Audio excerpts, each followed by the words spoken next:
그 순간은 영원히 주어지지 않습니다. 1995년 12월 서울법원. 형광등 불빛 아래 회색 양복을 입은 한 남자가 서 있었습니다. 등은 꼿꼿했고 눈빛은 차가웠습니다. 그는 평생 그런 자세로 살아왔습니다. 방이 조용해지면 그것은 그를 위한 침묵이었고, 사람들이 일어서면 그것은 그를 위한 경례였습니다. 7년 전 수십만 명의 한국인이 올림픽 경기장에서 그의 이름을 외쳤습니다. 오늘 판사가 입을 열었습니다. 그리고 바로 그 순간이었습니다. 유죄. 카메라는 그의 얼굴을 놓치지 않았습니다. 0.5초. 아마도 그보다 짧은 순간. 턱이 미세하게 흔들렸고 눈의 초점이 흐려졌습니다. 수십 년간 탱크의 명령을 내리고 수천억 원을 움직이고 나라 전체를 소나귀에 쥐었던 남자가 처음으로 다음이 무엇인지 몰랐습니다. 그 표정은 전 세계 뉴스 편집실로 퍼져나갔습니다. 하지만 그 화면 뒤에 무엇이 있었는지 아는 사람은 많지 않았습니다. 20년간의 거짓말, 피, 그리고 한국이 침묵해온 거래들. 오늘 우리는 그 침묵을 깨겠습니다. 노태우, 대통령, 장군, 전두환의 그늘 속 남자. 그는 언제나 두 번째였습니다. 공식적으로는. 하지만 권력이란 항상 무대 앞에 서는 자의 것이 아닙니다. 때로는 조용히 뒤에 서서 미소 짓는 자가 더 많은 것을 갖습니다. 노태우는 그것을 알고 있었습니다. 그는 항상 알고 있었습니다. 1988년 서울올림픽. 세계가 한국을 바라봤습니다. 폐허에서 일어선 기적의 나라. 한강의 기적. 그리고 그 중심에 노태우가 있었습니다. 깨끗한 얼굴로, 부드러운 목소리로 보통 사람의 시대를 외치며 사람들은 그를 믿었습니다. 아니면 믿고 싶었습니다. 독재의 시대가 끝나고 민주주의가 시작되는 것처럼 보였으니까요. 하지만 그것은 시작이 아니었습니다. 그것은 가장 정교한 위장의 시작이었습니다. 그가 대통령 자리에 오를 수 있었던 것은 국민의 선택 때문만이 아니었습니다. 그 배경에는 총이 있었고, 피가 있었고, 1979년에 어느 차가운 밤이 있었습니다.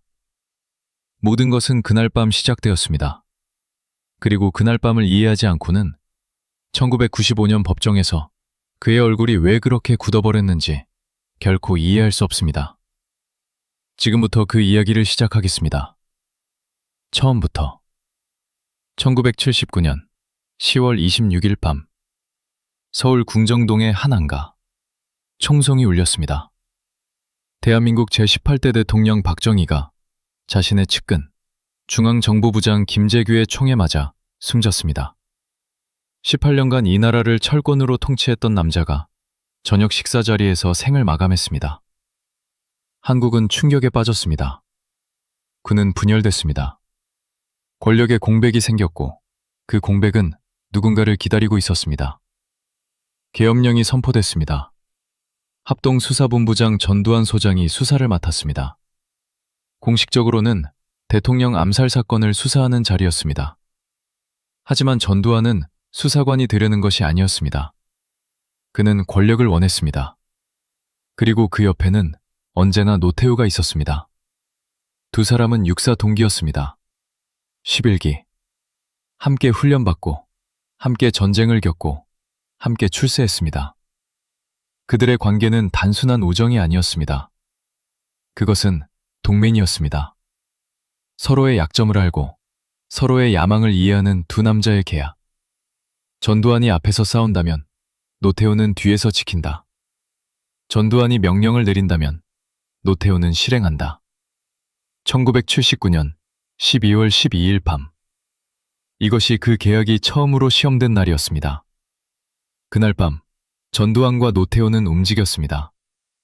육군 참모총장 정승화를 불법으로 연행했습니다. 정식 명령도 없었습니다. 국방부 장관의 허가도 없었습니다. 그것은 반란이었습니다.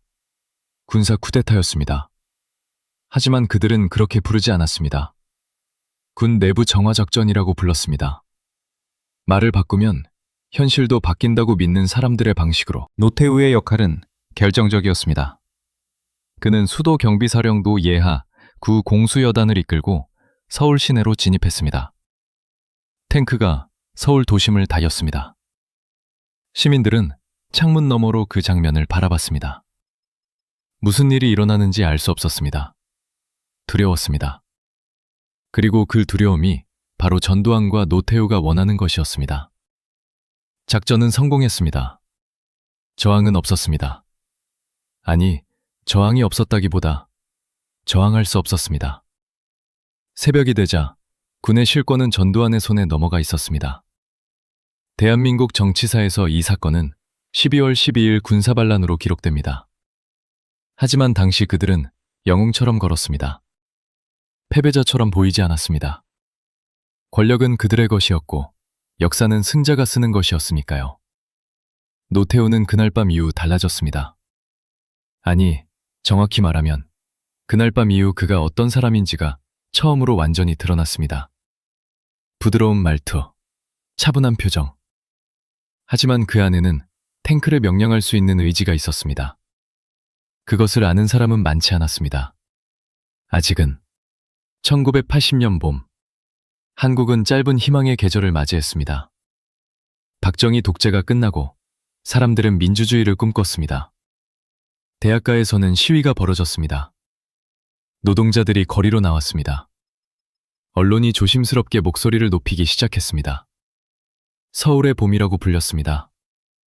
짧았기 때문에 더 아프게 기억되는 이름. 전두환은 그 봄을 용납하지 않았습니다. 5월 17일 비상계엄이 전국으로 확대됐습니다. 대학이 폐쇄됐습니다. 정치인들이 체포됐습니다. 그리고 5월 18일 광주에서 시민들이 거리로 나왔습니다. 그들은 계엄 해제를 요구했습니다. 민주주의를 요구했습니다. 살아있을 권리를 요구했습니다. 공수부대가 투입됐습니다. 광주에서 무슨 일이 일어났는지 지금 우리는 압니다. 하지만 당시 전국의 시민들은 몰랐습니다. 언론이 통제됐기 때문입니다. 방송국은 침묵했습니다. 신문은 검열됐습니다. 광주는 고립됐습니다.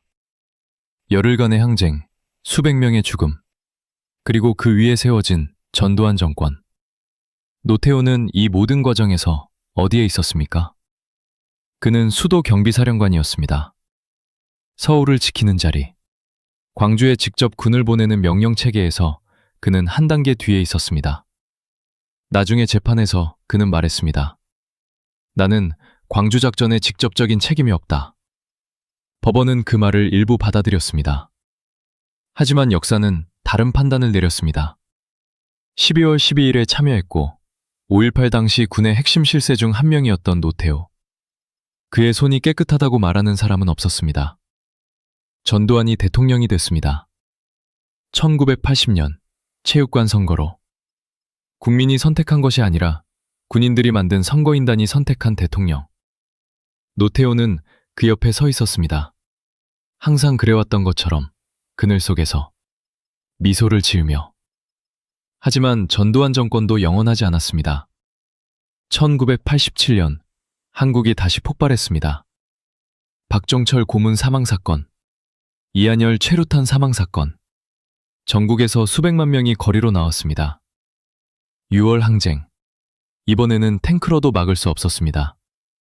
전두환은 물러서야 했습니다. 직선제 개헌을 받아들여야 했습니다. 그리고 그때 노태우가 앞으로 나왔습니다. 그는 민주정의당 대통령 후보가 됐습니다. 군복을 벗고 양복을 입었습니다. 부드러운 목소리로 말했습니다. 저는 보통 사람입니다. 사람들은 비웃었습니다. 하지만 야당은 분열됐습니다. 김영삼과 김대중이 단일화에 실패했습니다. 그리고 1987년 12월 16일 노태우는 36.6%의 득표율로 대통령에 당선됐습니다. 과반이 아닌 표로, 분열된 민심의 틈새로. 그는 청와대에 들어갔습니다. 12.12의 반란자가, 58의 공모자가. 역사의 아이러니는 때로 너무 잔인합니다. 하지만 이야기는 여기서 끝나지 않았습니다. 오히려 이것이 진짜 시작이었습니다. 왜냐하면 청와대에 들어간 노태우는 그동안 쌓아온 모든 것을 돈으로 바꾸기 시작했기 때문입니다. 조용히, 체계적으로, 아무도 모르게. 아직은 청와대는 조용했습니다. 1988년 2월 노태우가 처음 그 문을 통과했을 때 복도는 넓었고 천장은 높았습니다. 권력의 냄새가 났습니다. 오래된 나무와 꽃, 그리고 그 아래 깔린 무언가. 두려움인지, 기대인지, 아니면 오랫동안 억눌린 욕망인지. 그는 그 냄새를 알고 있었습니다. 8년 동안 전두환 옆에서 맡아온 냄새였으니까요. 하지만 이제 그것은 그의 것이었습니다. 공식적으로 노태우의 대통령 임기는 민주화의 시대로 기록됩니다. 실제로 그는 몇 가지 중요한 변화를 만들었습니다. 언론 통제를 일부 완화했습니다. 북방 외교를 추진해 소련, 중국과 수교했습니다. 1988년 서울올림픽을 성공적으로 치렀습니다. 세계가 한국을 새롭게 봤고 한국인들은 자부심을 느꼈습니다. 노태우는 그 자부심 위에 서 있었습니다. 카메라 앞에서 미소 지으며. 하지만 카메라가 꺼진 후 다른 일이 벌어지고 있었습니다. 이름은 이현우였습니다. 1989년 당시 청와대 경호실 소속 행정관. 그는 나중에 검찰 조사에서 이렇게 진술했습니다. 처음에는 그냥 봉투였습니다. 누가 가져오면 어디 두면 되는지 알고 있었습니다. 물어보지 않았습니다. 그게 일이었으니까요. 봉투, 두껍고 무거운 봉투들. 그것들이 어디서 왔는지 그는 몰랐다고 했습니다. 하지만 검찰은 알아냈습니다. 삼성이었습니다. 현대였습니다. 대우였습니다. LG였습니다. 한국의 대표 기업들이 정기적으로 청와대에 돈을 보냈습니다. 그것은 뇌물이라고 불리지 않았습니다. 정치자금이라고 불렸습니다. 하지만 그 돈을 낸 기업들은 대가를 받았습니다. 사업 인허가, 세금 혜택, 정부 계약, 경쟁사를 누를 수 있는 규제. 한국 경제 전체가 하나의 거대한 교환 시스템 위에서 돌아가고 있었습니다. 그리고 그 시스템의 꼭대기에 노태우가 있었습니다. 삼성 이건희 회장이 직접 돈을 가져왔습니다. 250억 원. 검찰이 나중에 밝혀낸 숫자입니다. 현대 정주영 회장은 달랐습니다. 그는 돈을 내면서도 불만이 있었습니다. 나중에 그는 기자들 앞에서 말했습니다. 우리도 피해자입니다. 안 내면 어떻게 됩니까? 그 말은 이 시스템의 본질을 보여줍니다. 강요인지 자발인지의 경계가 흐릿한 곳. 권력 앞에서 선택의 폭이 좁아지는 곳. 노태우는 그 돈을 어떻게 관리했을까요? 차명 계좌였습니다. 여러 개의 이름, 여러 개의 은행. 가족 이름, 지인 이름, 심지어 존재하지 않는 이름. 돈은 흘러들어오고 분산되고 숨겨졌습니다. 1989년 한 해 만에 그의 비자금 계좌에 쌓인 돈이 1,000억 원을 넘었다는 것이 나중에 밝혀집니다. 숫자가 너무 커서 실감이 되지 않습니다. 그래서 다르게 표현하겠습니다. 당시 서울 강남의 아파트 한 채 값이 약 1억 원이었습니다. 그는 아파트 1,000채 값을 비밀 계좌에 숨기고 있었습니다. 5년 임기 동안 그는 매일 아침 보고를 받았습니다. 경제 상황, 안보 동향, 외교 일정, 그리고 그 사이 어딘가에 얼마가 들어왔는지에 대한 보고도 있었습니다. 조용히, 숫자로만, 아무 간정 없이. 그것이 청와대의 일상이었습니다. 나라를 운영하는 것과 돈을 숨기는 것이 같은 책상 위에서 이루어졌습니다. 하지만 모든 것은 기록됩니다. 누군가는 기억합니다. 그리고 시간은 항상 비밀의 편이 아닙니다. 1993년 2월 25일 노태우가 청와대를 떠났습니다. 5년 임기가 끝났습니다. 그는 서울 연희동의 사저로 돌아갔습니다. 기자들이 집 앞에 모였습니다. 그는 잠깐 멈춰서서 손을 흔들었습니다. 미소. 항상 그 미소. 그리고 문이 닫혔습니다. 새 대통령은 김영삼이었습니다. 오랫동안 민주화 운동의 상징이었던 남자. 문민정부라고 불렸습니다. 군인이 아닌 민간인 대통령. 국민들은 기대했습니다. 드디어 바뀌는 것이라고. 드디어 과거를 청산하는 것이라고. 하지만 처음 2년간 김영삼은 노태우를 건드리지 않았습니다. 정치적 계산이 있었습니다. 노태우의 민저당과 합당해서 집권한 김영삼에게 전직 대통령을 수사하는 것은 정치적 부담이었습니다. 노태우는 조용히 살았습니다. 연희동 사저, 가끔 골프, 가끔 지인들과의 식사. 겉으로는 평온했습니다. 그런데 1995년 10월 모든 것이 바뀌었습니다. 노태우 본인이 직접 방아쇠를 당겼습니다. 그는 기자회견을 자청했습니다. 카메라 앞에 앉아 스스로 입을 열었습니다. 저는 재임 중 기업인들로부터 정치자금을 받았습니다. 총액은 약 5천억 원입니다. 잠시 침묵. 현재 남아있는 금액은 약 1,700억 원입니다. 대한민국이 멈췄습니다. 왜 그가 스스로 고백했는지에 대해서는 여러 해석이 있습니다. 한 가지 설은 이미 검찰 수사가 시작되고 있었고 먼저 말하는 것이 유리하다고 판단했다는 것입니다. 또 다른 설은 김영삼과의 정치적 협상이 결렬된 이후 보복성으로 자폭했다는 것입니다. 그가 정확히 무슨 생각이었는지는 그만합니다. 하지만 결과는 분명했습니다. 그 고백은 노태우를 지키지 못했습니다. 오히려 법정으로 가는 문을 활짝 열어버렸습니다. 검찰이 움직이기 시작했습니다. 그리고 수사가 시작되자 새로운 이름이 등장했습니다. 박태준, 당시 포스코 회장. 그는 대통령 재임 시절 노태우의 핵심 경제 브레인이었습니다. 검찰은 그를 소환했습니다. 박태준은 진술했습니다. 조심스럽게, 그러나 분명하게. 돈이 어떻게 움직였는지, 누가 가져왔고, 어디로 갔는지. 그 다음 소환된 인물은 더 충격적이었습니다. 이건희 삼성회장, 정주영 현대명예회장, 김우중 배우회장. 한국에서 가장 강력한 이름들이 검찰청 복도를 걸었습니다. 카메라가 그들의 굳은 얼굴을 찍었습니다. 대기업 총수들이 고개를 숙이고 걷는 장면. 그것은 한국 현대사에서 전례 없는 광경이었습니다. 하지만 가장 중요한 소환은 따로 있었습니다. 검찰은 12.12 수사도 재개했습니다. 1979년의 반란, 1980년의 광주. 오랫동안 덮여있던 사건들이 다시 열렸습니다. 그리고 이제 노태우는 단순한 부패 피의자가 아니었습니다. 그는 내란 수계의 공동 피고인이 됐습니다. 전두환과 함께.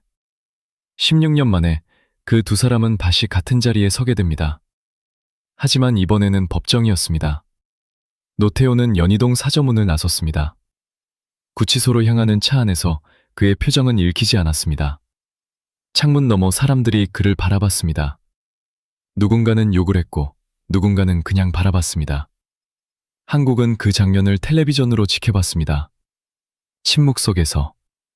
법정 복도는 언제나 특별한 냄새가 납니다. 오래된 종이와 형광등, 그리고 기다림의 긴장.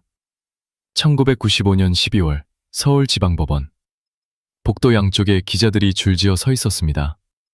카메라, 마이크, 녹음기. 세기의 재판이 시작되려 하고 있었습니다. 피고석에는 두 명이 앉았습니다. 전두환, 그리고 노태우. 두 사람의 태도는 달랐습니다. 전두환은 처음부터 강경했습니다. 법정에서 발언권을 얻으면 목소리를 높였습니다. 이것은 정치 보복이다. 역사는 우리를 다르게 평가할 것이다. 그는 분노했습니다.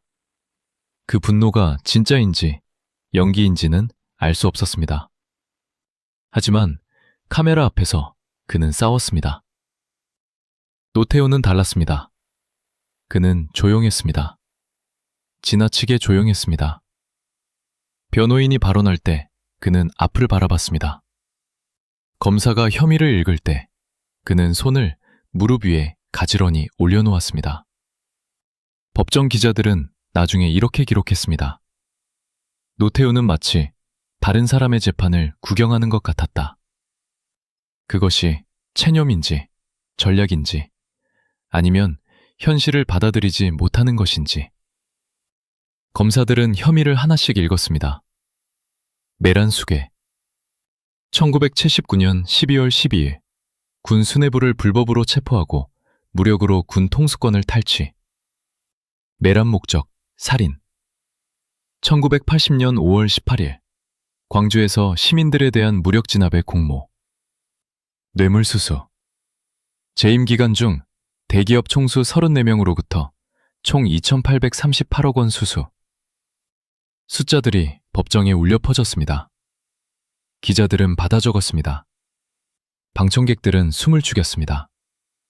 노태우는 계속 앞을 바라봤습니다. 증인들이 나왔습니다. 그중 한 명은 특별했습니다.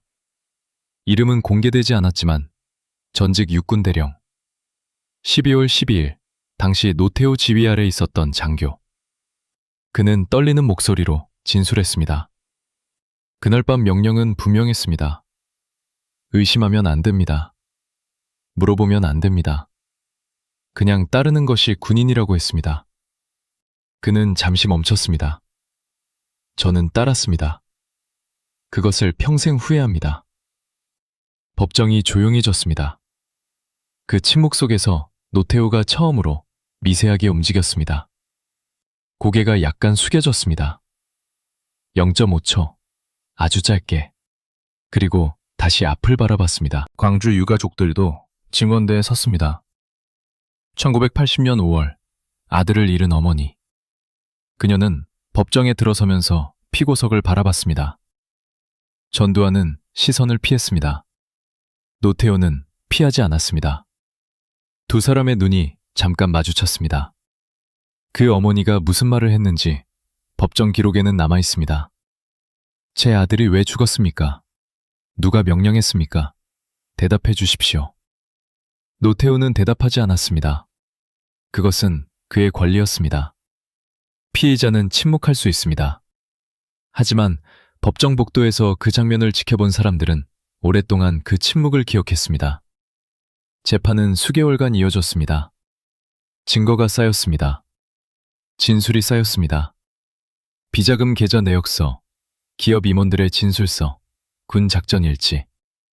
종이들이 쌓일수록 노태우가 앉은 자리가 더 좁아지는 것 같았습니다.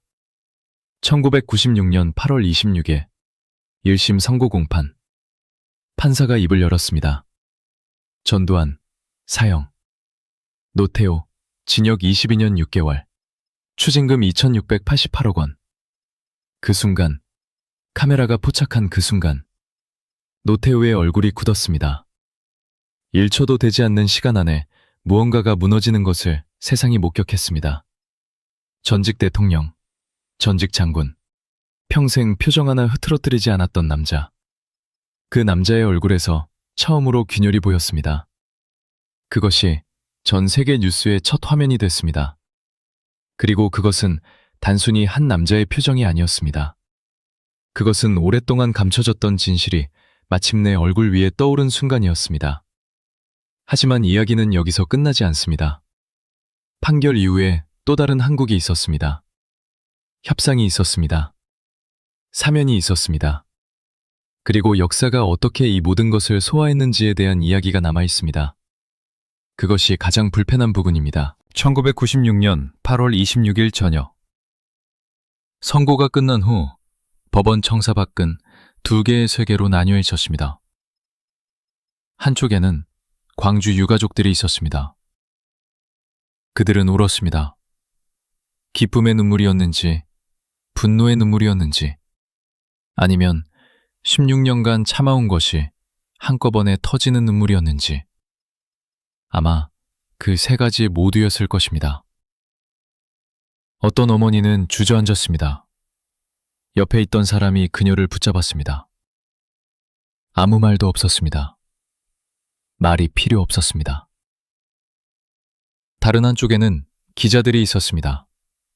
전화기를 들고, 카메라를 들고, 마감 시간을 걱정하며. 그들은 사실을 전달했습니다. 숫자를 전달했습니다. 하지만 그날 그 복도에서 숫자보다 더 오래 남은 것은 소리였습니다. 광주에서 올라온 유가족 중 한 명이 법원 계단 앞에서 외쳤습니다. 이제 됐습니까? 이제 됐습니까? 그 목소리는 질문이 아니었습니다. 그것은 16년 만의 절규였습니다. 노태우는 그 소리를 들었을까요?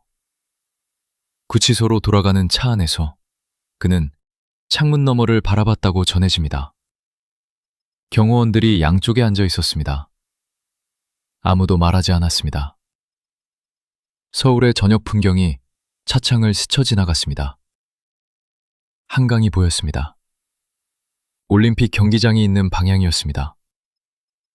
1988년 그가 손을 흔들며 세계를 향해 미소 짓던 곳. 지금 그곳은 그냥 어둠 속의 건물이었습니다.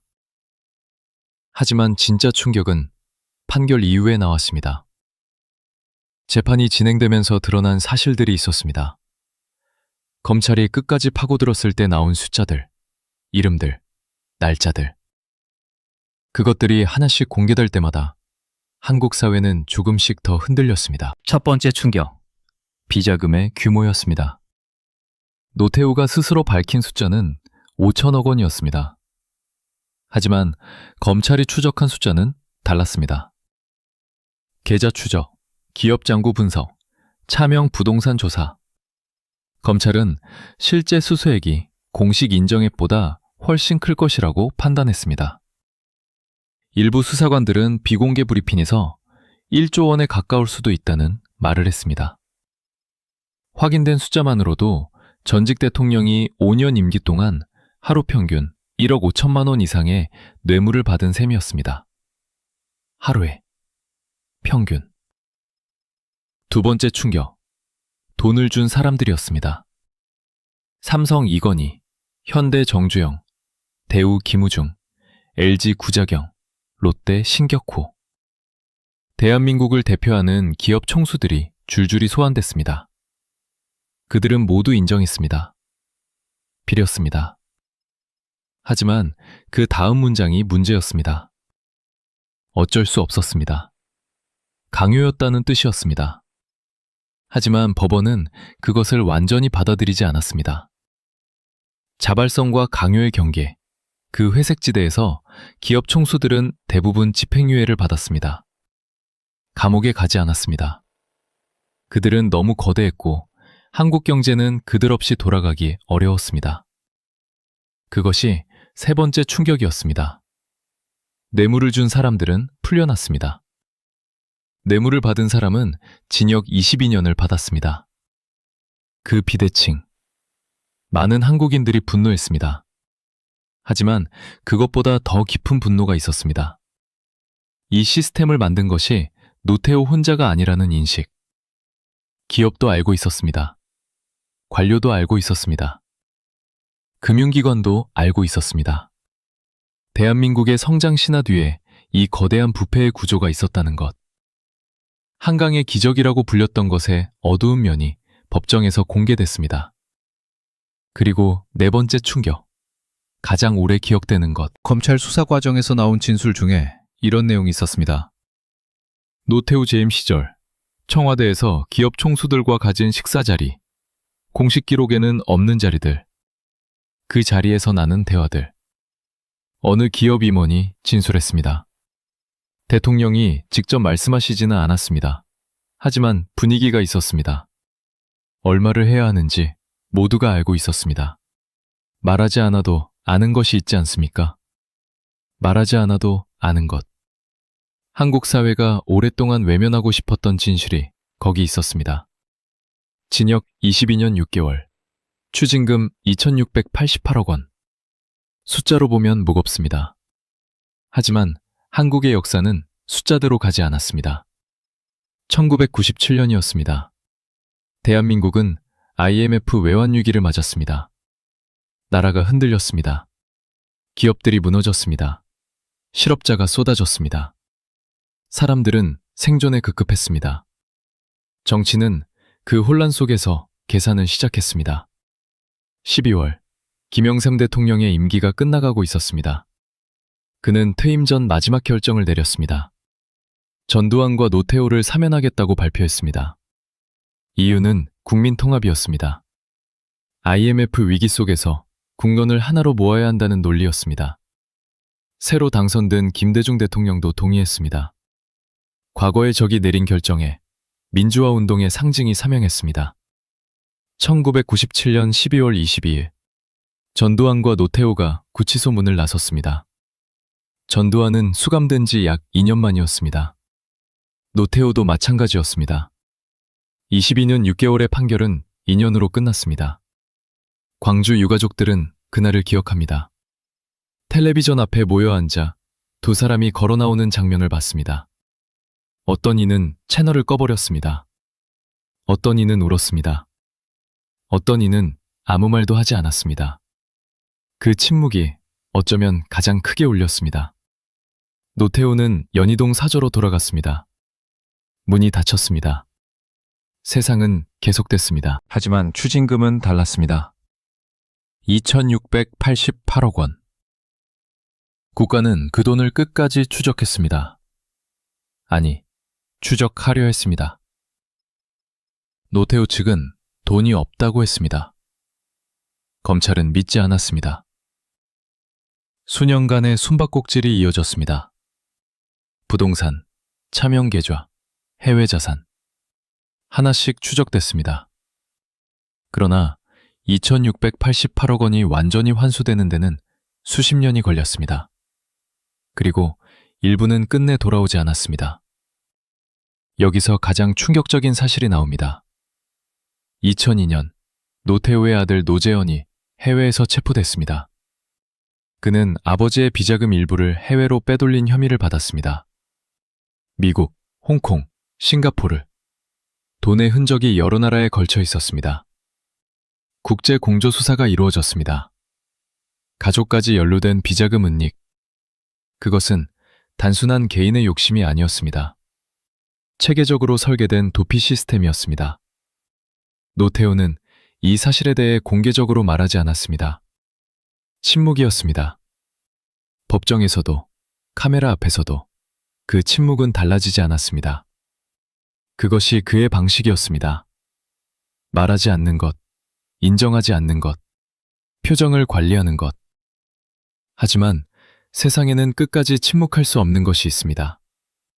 몸이 기억하기 때문입니다. 2002년부터 노태우의 건강이 급격히 나빠지기 시작했습니다. 전립선암 진단을 받았습니다. 그 후로 그는 점점 더 공개석상에서 사라졌습니다. 연희동 사저의 창문은 항상 닫혀 있었습니다. 가끔 측근들이 드나들었습니다. 가끔 의료진이 왔습니다. 그 외에는 고요했습니다. 한국은 그에 대해 잊기 시작했습니다. 아니, 잊고 싶어 했습니다.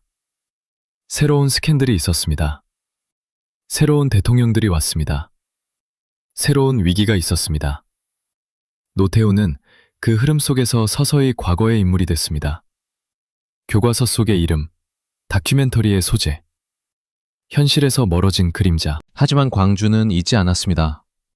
매년 5월 18일 망월동 묘역에서는 추모식이 열렸습니다. 살아남은 사람들이 모였습니다. 죽은 사람들의 이름을 불렀습니다. 그 이름들은 노태우가 사면되어도, 병들어도, 사라져도 변하지 않았습니다. 2011년 노태우의 딸 노소영이 언론 인터뷰에 나왔습니다. 그녀는 예술 관련 재단을 운영하고 있었습니다. 기자가 물었습니다. 아버지에 대해 어떻게 생각합니까? 그녀는 잠시 생각했습니다. 그리고 말했습니다.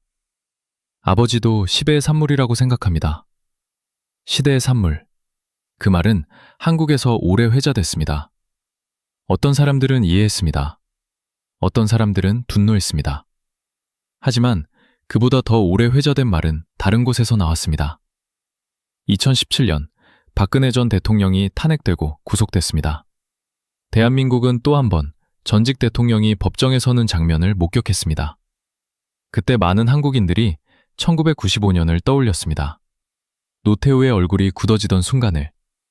역사는 반복되고 있었습니다. 다른 이름으로, 다른 혐의로, 하지만 같은 구조로. 검찰 출신의 한 법학 교수가 방송에서 말했습니다. 노태우 재판이 왜 중요합니까? 그것이 한국 최초의 진짜 전직 대통령 반제였기 때문입니다. 그 재판 이전에는 한국에서 권력자가 진짜 감옥에 간다는 것을 아무도 믿지 않았습니다. 노태우 이후 한국 국민들은 믿기 시작했습니다. 그것이 그 재판의 유산입니다. 믿기 시작했습니다. 완전히 믿은 것이 아니라 시작했다는 것. 그 믿음이 얼마나 불완전한지는 사면이 증명했습니다. 추징금 환수가 수십 년이 걸린 것이 증명했습니다. 비자금이 아직도 완전히 드러나지 않았다는 것이 증명했습니다. 2021년 10월 26일, 노태우가 숨졌습니다. 향년 88세. 아이러니하게도 그날은 1979년 박정희가 암살된 날과 같은 날이었습니다. 10월 26일, 역사는 가끔 이런 방식으로 무언가를 말하는 것 같습니다. 인간이 만든 것이 아닌 우연으로. 그러나 우리가 의미를 부여하지 않을 수 없는 방식으로. 그의 사망 소식에 반응은 나뉘었습니다. 일부는 조의를 표했습니다. 북방 외교를 평가하는 사람들, 올림픽을 기억하는 사람들, 가족들, 측근들. 일부는 침묵했습니다. 그리고 일부는 분노했습니다. 광주에서는 추모 대신 성명서가 나왔습니다. 우리는 진정한 사과를 받지 못했습니다.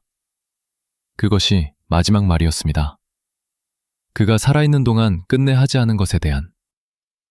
노태우는 단 한 번도 광주에 대해 직접적으로 사과하지 않았습니다. 재판에서도 아니었습니다. 사면 이후에도 아니었습니다. 병상에서도 아니었습니다. 마지막 순간에도 아니었습니다. 그 침묵은 22년 6개월의 판결보다 2,688억 원의 추징금보다 더 크게 남았습니다. 왜냐하면 돈은 추적할 수 있고 판결은 기록에 남지만 사과는 당사자만 할 수 있기 때문입니다. 그리고 그는 하지 않았습니다. 그렇다면 한국은 이 모든 것으로부터 무엇을 배웠습니까? 2016년 박근혜 탄핵, 2017년 이명박 구속. 전직 대통령들이 계속해서 법정에 섰습니다.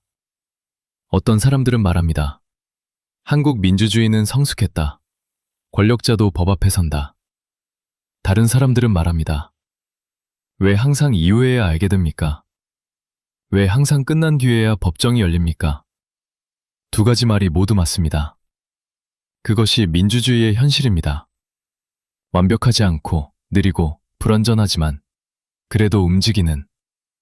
그리고 그 모든 움직임의 시작점에 1995년 법정이 있었습니다. 판사가 입을 열던 순간, 그리고 노태우의 얼굴이 굳어지던 순간, 그 0.5초가 한국 현대사의 전환점이었습니다. 권력은 영원하지 않습니다. 그것을 가장 극적으로 보여준 얼굴이 있었습니다. 회색 양복을 입고 피고석에 앉아 처음으로 다음이 무엇인지 몰랐던 남자의 얼굴. 카메라는 그것을 포착했습니다. 역사는 그것을 기록했습니다. 그리고 우리는 그것을 잊지 않아야 합니다. 왜냐하면 잊는 순간 역사는 다시 시작되기 때문입니다. 역사는 때로 달력으로 말합니다. 노태우가 숨진 날은 10월 26일이었습니다. 1979년 바로 그날 박정희가 총에 맞아 쓰러졌습니다. 그 죽음이 없었다면 12월 12일도 없었고 5월 18일도 없었고 노태우의 대통령도 없었습니다. 42년의 간격을 두고 같은 날짜가 두 번 울렸습니다. 우연이라고 하기에는 너무 무거운 우연이었습니다. 연희동 사저의 문이 마지막으로 열렸습니다. 구급차가 떠났습니다. 그리고 한국은 다시 한번 선택 앞에 섰습니다. 이 남자를 어떻게 기억할 것인가? 보수 언론은 북방 외교를 썼습니다. 진보 언론은 광주를 썼습니다. 역사학자들은 둘 다 썼습니다. 유가족들은 아무것도 쓰지 않았습니다. 그들은 말했습니다. 우리는 아직 사과를 받지 못했습니다. 그 문장이 모든 부고 기사보다 길게 남았습니다. 국가장이 치러졌습니다. 하지만 조포는 없었습니다. 국민묘지는 없었습니다. 그것이 대한민국이 내린 조용한 판결이었습니다. 말하지 않아도 알 수 있는 판결. 노태우가 평생 사용했던 방식으로 역사가 그에게 돌려준 것이었습니다. 그의 묘비에 무엇이 적혔는지는 중요하지 않습니다. 중요한 것은 망월동에 있습니다. 광주 망월동 묘역. 1980년 5월에 죽은 사람들의 이름이 새겨진 비석대. 그 이름들은 바래지지 않습니다. 비가 와도 눈이 와도. 매년 5월 18일이 되면 사람들이 찾아옵니다. 꽃을 놓습니다. 이름을 부릅니다. 노태우의 이름을 부르러 오는 사람은 없습니다. 그것이 권력과 역사의 차이입니다. 권력은 살아있는 동안 이름을 부르게 합니다. 역사는 죽은 후에 누구의 이름이 불리는지로 판단합니다. 2688억 원 중 아직 돌아오지 않은 돈이 있습니다. 165명의 공식 사망자 뒤에 숨은 더 많은 숫자들이 있습니다. 12월 12일의 완전한 진실은 아직 기록 속에만 있습니다. 이 이야기는 노태우의 죽음으로 끝나지 않았습니다. 진상규명위원회는 지금도 일하고 있습니다. 서류를 뒤집고 지문을 듣고 기억을 보존하고 있습니다. 1995년 법정으로 돌아갑니다. 그 순간으로 판사가 유죄를 읽는 순간 노태우의 얼굴이 굳었습니다. 0.5초. 카메라가 포착한 그 균열. 그것은 한 남자의 감정이 아니었습니다. 그것은 수십 년간 유지된 시스템이 처음으로 흔들리는 소리였습니다. 부드러운 목소리와 관리된 표정 뒤에 숨어있던 것이 단 0.5초 만에 새어나온 순간이었습니다. 권력은 그렇게 끝납니다. 거창하지 않습니다. 총소리도 없고 혁명도 없습니다. 판사의 목소리 하나, 그리고 얼굴에 새겨지는 균열 하나. 대한민국은 그 균열을 목격했습니다. 그리고 그 이후 전직 대통령이 법정에 서는 일이 반복됐습니다. 노태우, 전두환, 노무현, 이명박, 박근혜. 권력의 정점이 법정의 피고석이 되는 나라. 어떤 이는 그것을 민주주의의 성숙이라 부릅니다. 어떤 이는 그것을 반복되는 비극이라 부릅니다. 둘 다 틀리지 않았습니다. 하지만 한 가지는 분명합니다. 기억하는 사람들이 있는 한 그 0.5초는 사라지지 않습니다. 망월동의 이름들이 불리는 한 그 이야기는 끝나지 않습니다. 그리고 끝나지 않는 이야기만이 다음을 바꿀 수 있습니다.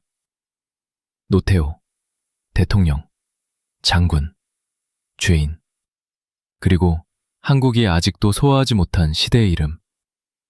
역사는 그를 어떻게 기억할 것입니까?